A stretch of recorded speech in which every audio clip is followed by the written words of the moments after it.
Hi, hello, I'm Len, and with me today, wearing a hat, is Don Prosser. How are you, Don? I'm doing great, Len. You look good. Thank you, thank you. I heard you are gonna do something fun later today.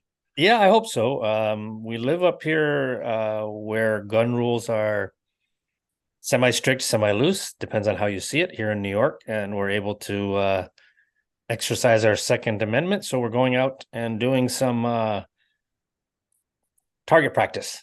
Good. I'm envying you. I would totally do it. Illinois is slightly different. I don't know any guns, but I think we should. We're probably once I get disability, we're probably gonna move out in the country. So yeah, Oh, we'll good. probably get some Amendment items.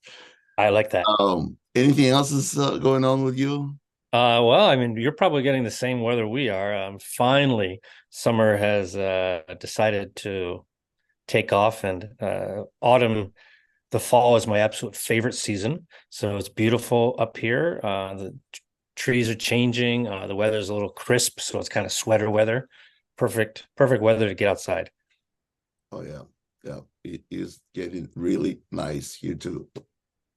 So I was wondering if we could talk about a few things that have been on my mind, and you're the best sounding board I ever had, and you don't know what it is. I just want to get your feedback on certain things. One of the things Love that that. has been on my yep, that has been on my mind is I had a live event at a library in St. Charles, and we were talking about nanotechnology and its connection with brain computer interface. And we had about 50 people, and you could hear a pin drop.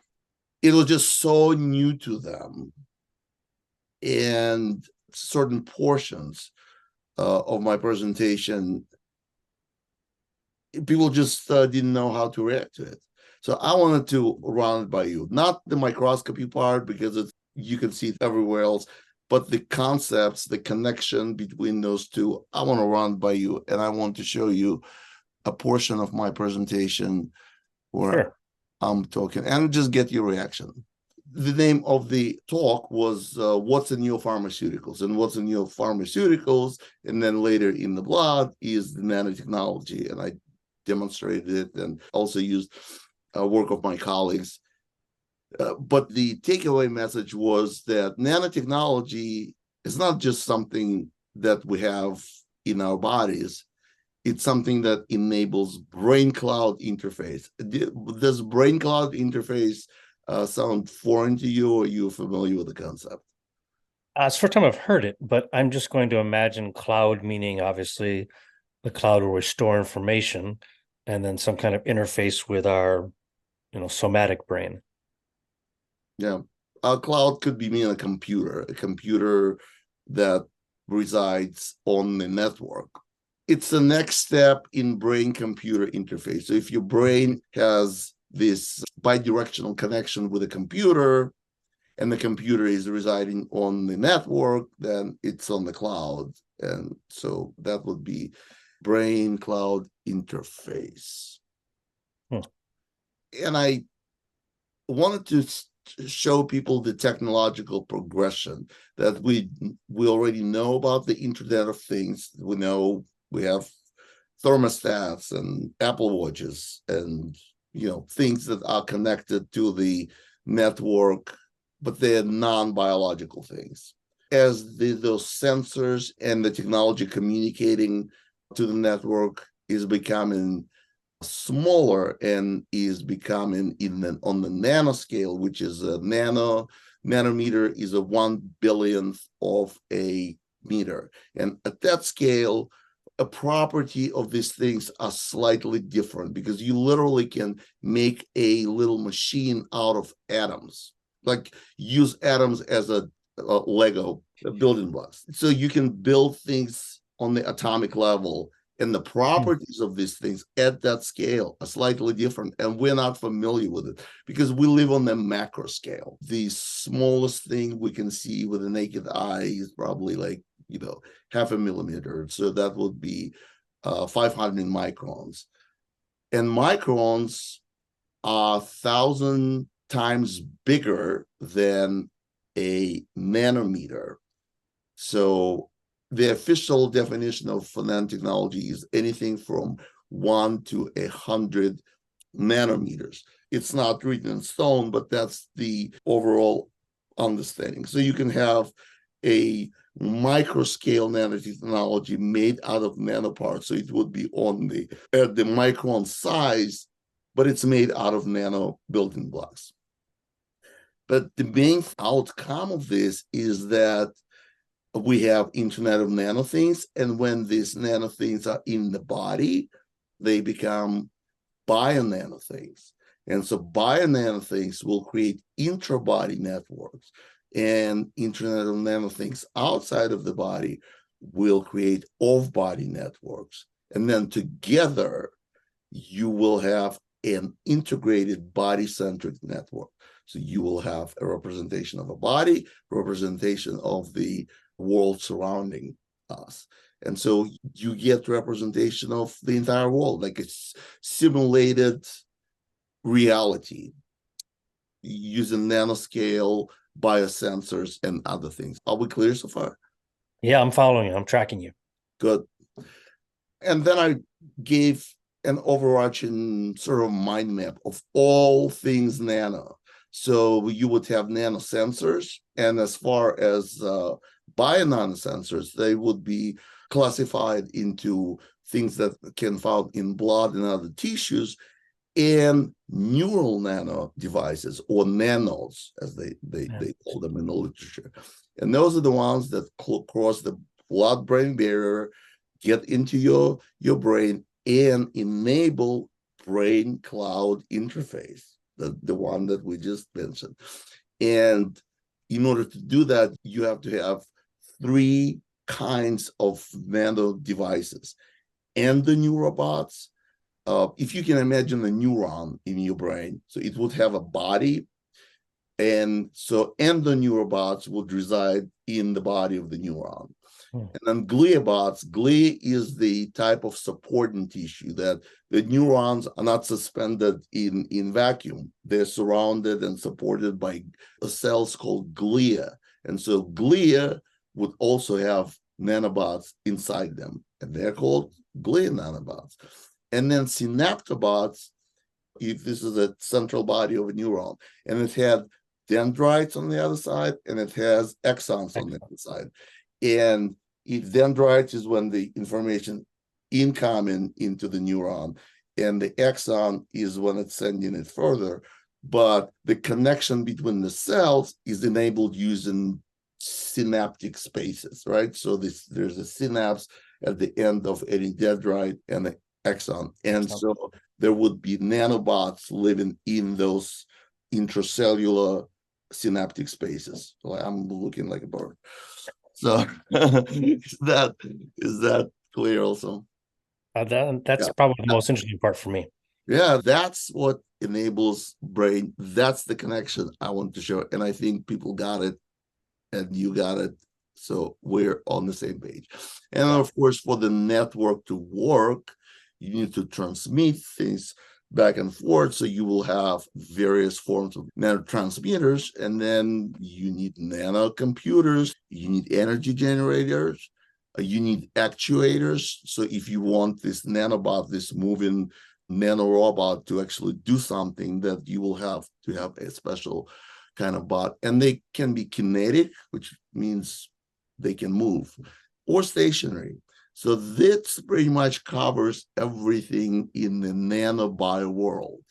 This is my favorite quote, one of my favorite quotes by Aristotle. By life, we mean a thing that can nourish itself and grow and decay. So really the question, what are we going to call this nanotechnology? It's often called synthetic biology, but we also call it technology. So the question is, would it be prudent to call biology a form of technology? That's the question I really want to hear your comments about. This is what I put together as an overarching framework. Would you agree with it? So let me follow you, see if I'm understanding it from your level, which I'm nowhere close to, but I'm keeping up. So a natural biologically evolved thing, what 99% of us think of as creation, um, has one fatal flaw. We have absolutely no idea the original spark of it. So we just always assume that life has existed, it always will exist, and it has a mother from something, right? A seed, you and I come from that. And that's an issue I think we have to cross is where is that spark happening? If that spark is synthetic itself, then all we're doing is we're going from synthetic, natural, back to synthetic. So if I understand you, synthetic biology could be anything that we deem nature has not produced. Would that be close? Yeah. When you say natural, what's the opposite of natural? And I hope Yeah, and not. that's an instinct. So for example, when we see a beaver build a dam and he takes a bunch of logs and he builds the dam, we see that as natural. But when man creates concrete and makes a sky rise that's 500 stories tall, we don't think that's natural, right? Because we've created it, not understanding that for us, that concrete brick is exactly what the log is to the beaver. The beaver doesn't say, well, gosh, that's unnatural. I need to use something else. It says, this is a tool at my disposal. Nature has taught me that I can build this. And isn't that the exact same thing that man has done? Is saying, hi, I have the technological know-how to build this stuff called concrete. I can make a block, which takes a place of that log, and I can build it at an exponential scale, but we call that unnatural because we don't see ourselves as a facet of nature, right? We're above nature. We're superimposed on a natural order and we're superior. I think if you look at synthetic, you're again getting back to the same equation. A beaver cannot synthetically build a nanobot.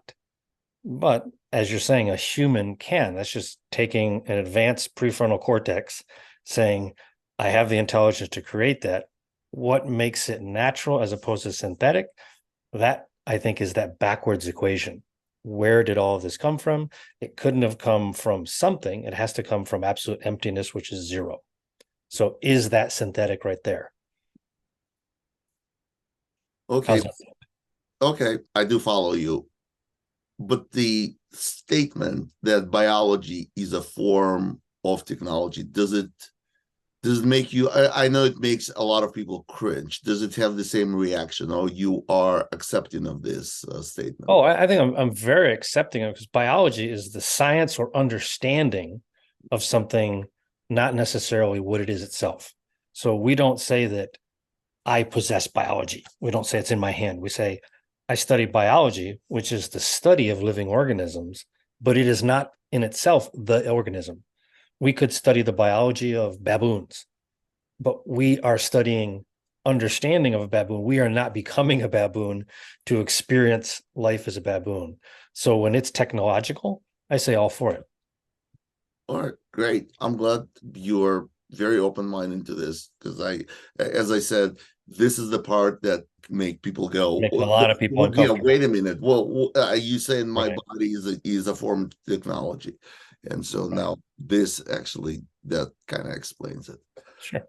In order to support my statements, I used parts of the interviews and presentations of Dr. James Giordano, and he is the leading person on neurotechnology. Just a really brief bio. He is a chief of neuroethics at the Pellegrino Centers of Clinical Bioethics. He's a professor of neuropathology at Georgetown University and Medical Center in Washington, D.C.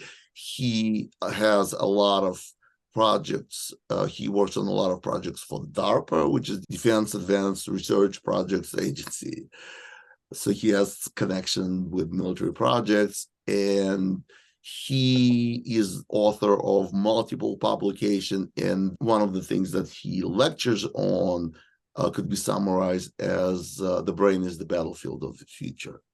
He also warns us that we do possess neuroweapons that cause Havana syndrome, and this form of brain injury is now a public safety issue and will likely escalate in the future. We'll be here, more and more civilians will be victims of it. And he also talked about nanotechnology being a part of weaponized neuroscience. And that's the part I want to talk about. One of his interview, believe it or not, but Homeland Defense and Security Information Analysis Center has its own podcast. And in September of 2020, he gave a two-part interview in which he talks about nanotechnology. Let's give it a listen. Furthermore, if we take a look at some other enabling technologies, for example, nanotechnology can be used to provide scaffolds or micelles that then allow the auto-assembly of molecules in situ, allow their penetrance into a biological system. They can work as chaperones. As well, we can utilize these nanomaterials independently because of some of the characteristics that the nanomaterials possess and some characteristics that can be imbued upon them. Autoaggregation, clumping, disruption, and these can have physiologically disruptive effects when then introduced into a biological system. And one of the more recent developments has demonstrated that these types of nanomaterials are aerosolizable. We can spray them into the air. Now, again, the aerosolizable field at present is rather limited in terms of its size and with regard to its durability and its distance. But these are simply steps toward what may then be probabilities and or possibilities of how nanomaterials might be used either alone and or in tandem with other things to either be force multipliers and potentiators or to be used as weaponizable entities themselves. Does this clear anything? Yeah, that puts a more frightening aspect to it, how he describes it. And he says it very matter-of-factly, not like he's guessing or he's supposing anything. He seems like this is old school news to him. It is old news for most neuroscientists, but not for other experts who are not paying attention to the advances in neurotechnology or nanotechnology for the general public, because it is just not a part of the conversation. So the next few snippets I used from his speech at the United States Academy. So the previous interview was in September of 2020. Now this is 2 years later. This is just a year ago. He talked about brain-computer interface or brain-cloud interface. First, he defines for us brain control versus mind control. It's a very short segment, so listen to it. The construct here is very, very simple, ladies and gentlemen. It's simply this. We can zap the brain and modify the mind. That's in a nutshell. A lot of people talk, oh, mind control is really just a conspiratorial term. But he says, if you change the brain, you modify the mind. Does that concept sound reasonable to you?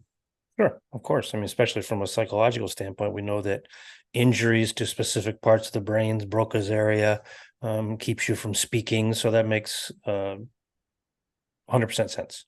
Right. So the term mind control doesn't give you any sort of, doesn't put a smile on your face as far as haha conspiracy theory. I think we've used that in the media for so many years, and it's been in movies that it's a pseudoscience. We say, oh, it's not real, but it sounds fantastical to daydream about. Now it's, as he's saying, and now it's becoming scientifically provable. I agree. And so that means that it's also time to stop making jokes about it and treat it as a serious concept. Very serious, correct. Yeah, very good. I love your commentary. Done. Absolutely. In the next segment, he talks about the ability of nanotechnology to enable real-time reading from and writing into the brain. Let's give a listen. And evermore those things that are indwelling and that need not necessarily be a surgical implantation, because state of the art now is for next generation non-surgical neuromodulation, inhalables, ingestibles, deliverables via very, very small scale units at the nanoscale that can then be segued to where they have to go in the brain and form literally vast arrays of sensors and transmitters to be able to real time and remotely read from the living brain and write into the living brain. That sounds like sci-fi, doesn't it? It's not. This is a project at DARPA that I have the honor and privilege of working on called the N-Cube project. Does it give you any further ideas about the reality of it? That's incredibly insightful. I mean, that's something that it would absolutely pique my interest in how that occurs and at what level. I mean, many years ago, I mean, we would use magnets to externally, but there was no intervention with the brain. And they use that epilepsy. There's a lot of different usages for, it was like an external stimulus that happened to move through that. But now you're talking about crossing the blood-brain barrier. I mean, that is like the last facet of true medical intervention. And he's talking about, doing this from the inside out. Incredibly interesting to me. You're absolutely correct. Intervention at the brain level, whether it's remote or whether it's using nanotechnology, indwelling, it means it's in your body, it's in your brain. That's the next level of understanding. And I am so sad that a lot of very smart people do not accept that reality. They're just falling behind and holding the conversation back. And this final segment is when he talks more about what we're doing with this technology, that we're changing what we are. I mean, we're really going into the substrate of the thing that makes us us. The essence of self, if you will. I don't care how you disguise it. What we are doing is we are scanning the brain, and from that, literally interpretively reading its functions, which are mind, and we are then utilizing these capabilities to then back intersect with that brain and therefore control brain structure and function, ergo mind. I don't care what kind of game you play. It's mind reading and mind control. Blatantly so. Blatantly so. And so the question really is not, are we going to allow this to happen to us? No, I think the real question is, when did we allow for this to be done to us? Because nanotechnology is already in, I see it in the blood. I see it in the blood of both vaccinated and unvaccinated people. So nanotechnology is ubiquitous. It has been found in a bunch of pharmaceuticals, not only in the COVID vaccines, but in other vaccines, in dental anesthetics, in really basic things like saline solution, nanotechnology. So yeah, it is ubiquitous. In some people, it results in emitting MAC address, which explains how this network communicates with the computers, just like through Wi-Fi technology, through Bluetooth technology. But we really don't know the language, because the MAC addresses that we detect in certain people, they don't mean anything. The 12-digit number, it has, the first two digits mean this is the manufacturer, et cetera, et cetera. So it has meaningful information. We get MAC addresses that don't mean anything, but it means to somebody who uses this technology. And so really, the nanotechnology is already here. And I'm afraid that the nanotechnology in the brain is also already there in a large segment of the population. And is it operational? It really depends on how operational you want it to be. I mean, maybe in some cases it is operational and you simply don't know that you've been read and manipulated. And in some people, it's done overtly, like in targeted individuals. We know that our brain is read and manipulated. We have been explicitly informed about it through VTK or through our experience. It is overt to us, but it might be covert to others. Any more thoughts from you, Don? As a kid, I read a lot of science fiction, and if you read between the lines, science fiction is really not fiction, it's science fact, structured so that it seems fantastical. And if you look at just going back to like kind of unconventional warfare, unconventional thinking, the most effective delusion is the one that's obvious. You don't hide a conspiracy delusion behind walls and walls and walls. It takes too long to have any effect. So if there's some kind of collusion, if you want to get something into people's bodies, well, we proved you can do that with fluoride. That was a no-brainer, and everybody drinks water. So that which is right in front of us sometimes is the thing that we most overlook, right? You've seen different studies of accidents. People will see different things and project different images. Some will see things that are not there. Some will see things that the order is reversed. I mean, that's the mind playing its ability to seek security, right? I need to feel secure in what I'm feeling and what I'm thinking, so I'm going to adapt. And this kind of technology, boy, if it is as pervasive as you say, it's not a matter of when will it come to us. It's a matter of it's already there. What do you do about it? Right. And the first thing that comes to mind is accountability. Someone is interfering with my bodily function. That is the same as cognitive rape, right? They are inside manipulating me. We would hate if someone gave us an injection of cyanide, potassium, anything that was deadly to our body. We would say, oh, that's a criminal in nature, right? Or if they assaulted us, if they punched us in form of bruise or broke a bone or hit bodily organs. But when it's the inside out, I think we should be even more worried that there was no consent, right? There was no understanding of what was happening, and it was non-volitional, meaning I had nothing to do with it, right? It's the same as being a targeted individual. You didn't raise your hand one day and say, hey, I'd like to sign up for this targeted individual program. Send me. So ethically, I think it's the absolute aberration of humanism, because humanism is all about having empathy for your common man, knowing his condition, feeling his or her angst, pain, misery whenever they feel it. This is the opposite of that. So it's very, very concerning. And I think you're bringing to light something that should really scare the shit out of people. It should. It definitely should. I totally agree with you that this is treasonous to your own human race. So this is the opposite of humanism. Whatever the end goal, the transhumanism, it is anti-humanism. So right. Yeah, we're on the same page. What do you think if this really becomes public knowledge?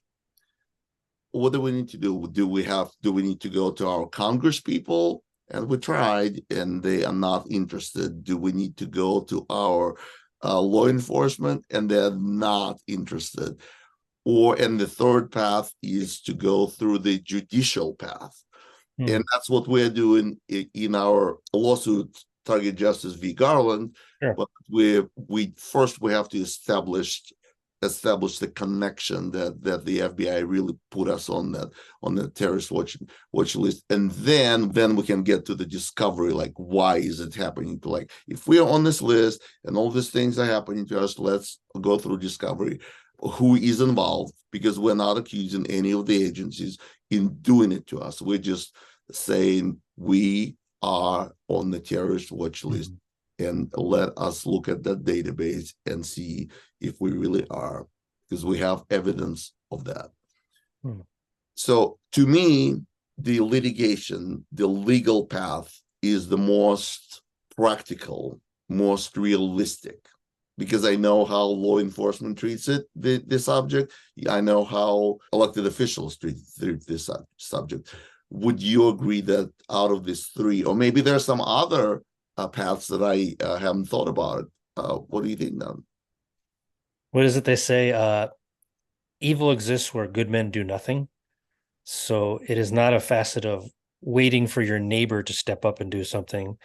I think it's incumbent upon people to do something. So real good segue. I think the route you've chosen is the most professional, the most mature, probably the most ethical route. I'm probably closer to what I would consider to be like just a raw American. And we are probably not as professional, not as mature, and the way we get things done is by unification of force, right? So I'm reminded of what's happening with Israel and Hamas, right? Hamas comes across, they literally butcher. They were beheading babies. That should just disgust you. Beheading babies, raping women. They're not playing by these conventional rules. And here you have Israel massing tanks on the border to move into towns. Tanks are worthless in urban warfare.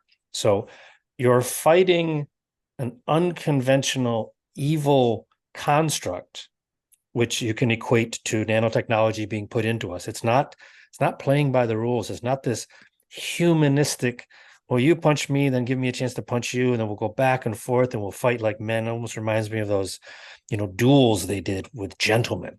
And Israel's going to try to combat 1 million-headed snake with a conventional strategy. It's going to fail miserably. And the only people who are going to die are going to be the civilians. When Israel gets the gumption to the intestinal fortitude to decimate Hamas, truly decimate it, and they can accept the collateral damage that it's going to incur, they will obliterate Hamas. Hamas will be the first organization to feel the wrath of quasi-evil. And what I mean by quasi-evil is there is not good will triumph over evil. Good will triumph over evil when it ceases to be locked into a good chamber, right? It doesn't mean we have to go out and do the same. This is where it gets slippery. It doesn't mean we're going out and doing the same type of heinous acts. It means, what will you do to protect the man and woman standing next to you? Because it's not about somebody in a foreign land. This is not the Israelis fighting. I feel as if this is kind of this almost sword of God coming into our earthly plane and saying, things have definitely got to change. So if I were targeted, I would feel much the same. They're not playing by the rules. So if nanotechnology, let's say nanotechnology is me right now, and they're manipulating, they make me touch my nose every 10 seconds. I don't know why I'm doing it. And it gets in the way. And then pretty soon I'm touching my whole hand, and then pretty soon I'm doing this. And while I'm doing this, I hit somebody while driving my car. I didn't choose to put my hand up against my face, and I kill someone else. And there's a price to pay now. We will only take action. And by action, I mean civilians rising up. Our government was never created to solve problems. It was created to manage issues, right? Manage taxation, manage the building of roads. We created it into this, well, I want you to solve all my problems. No, that's what the people do. And I think when Americans come together and say, we shall not stand for this, and then they command the government to do things, I think that's powerful. Are we at that stage? Gosh, I don't know. I think we're more worried about who can use what bathroom.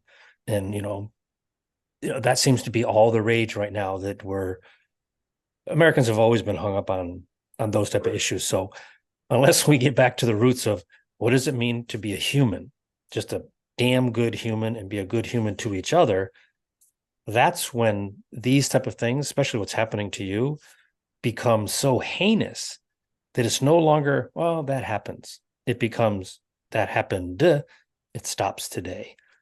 And if this is going to change, it's going to take your viewers and the friends of your viewers, the family of your viewers, the colleagues of your viewers, to spread this.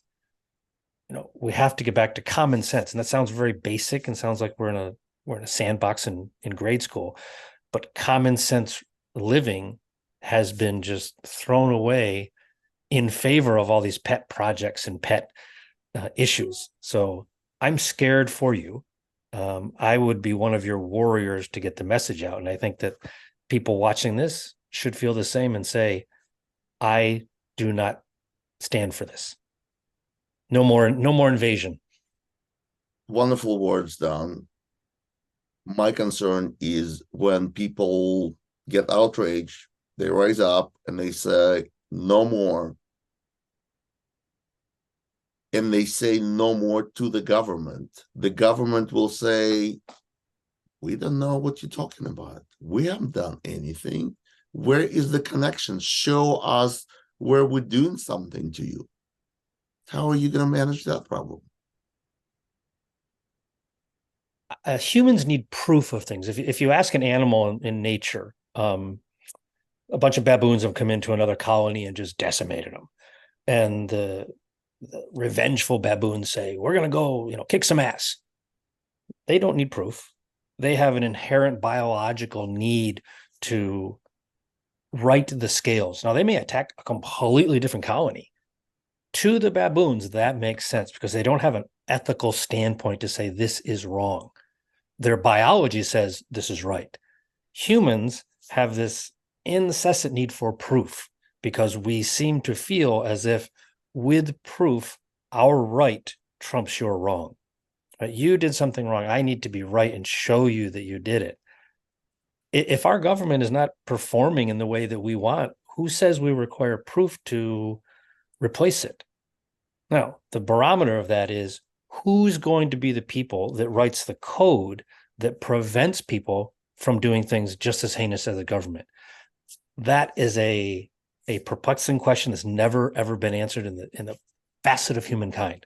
It wasn't Hitler. It wasn't Eisenhower. It wasn't Caesar. There's never been a type of central code writing entity that could rein in people and also send them out to change things. I think that's probably why we were made human. We have to wrestle with that conundrum. We were given this massive hunk of, gray blob up here to struggle with that. And that becomes kind of our reason for living. We have a perplexing question. We need to change things. What is the right way, but not the way that will be as injurious as the people doing the wrong thing? It's a cool, interesting, perplexing question. When you answer it, you've got the wrong answer. It's the one thing that's going to be left unanswered for all of our lifetimes. Wonderful words. I want to remind everybody that we have a presidential election coming up, and this is not a political show, but I can tell you that I will be a single issue voter. This is the issue I deeply care about. And I hope everybody that does too, because I can't think of anything more important and threatening to us as humans. Like you said, this is so basic that if we don't get that right, then the rest is just meaningless. Doesn't matter. All right, Don, thank you so much. Thank you, Len. I hope you have a good day at the shooting range. Thank you, sir. Give me some of your scores, or maybe do a video. I'd like to see you with a ammo. Always good talking to you. Have a wonderful day. You too, my friend. Thank you.